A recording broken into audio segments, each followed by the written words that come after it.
The Federal Capital Territory Internal Revenue Service (FCT IRS) says it will carry out aggressive enforcement against tax defaulters in 2025. The acting executive chairman of the service, Mr. Michael Ango, disclosed this at the 2024 end-of-year media briefing in Abuja. Ango explained that the enforcement will be carried out after massive public enlightenment on residents' tax obligations and opportunity to voluntarily comply.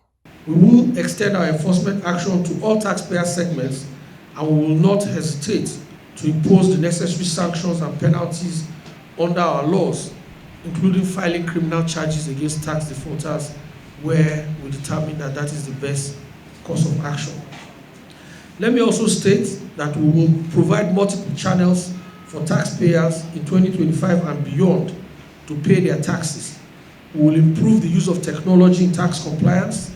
As I mentioned, we have already engaged a revenue improvement consultant who will support the FCT in this regard. So we have onboarded additional payment gateways, and as the need arises, we will also onboard other payment gateways so that taxpayers have multiple channels by which they can pay their taxes. He said the service would also establish kiosk offices in various markets, parks, and other strategic locations in the FCT to bring tax and revenue administration closer to the people. Additionally, in 2025, we will be setting up kiosk offices in various locations in the FCT, including markets, parks, plazas. The whole idea of those kiosk offices is to bring tax administration and revenue administration closer to the people.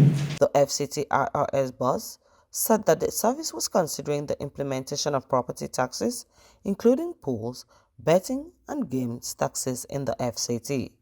He explained that the decision followed the recent Supreme Court decisions regarding powers of states to regulate and tax such activities. We're also looking to implement property taxes in the FCT and other taxes such as the pools, betting, and gaming taxes, particularly in the light of the recent Supreme Court decision that clarified that states have the powers to tax all such activities within the states.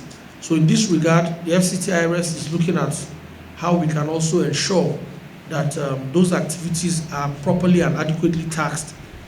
He pointed out that the FCT minister, Mr. Nyesom Wike, is undertaking an aggressive infrastructural transformation in the FCT, which requires funding. So there's a renewed focus on things like stamp duties. There's a renewed focus on items like capital gains tax, and even the entertainment tax, which has been in our statute books for over a decade, but is hardly being implemented. Let me clarify that we are not introducing any new taxes in the FCT. We are also collaborating with various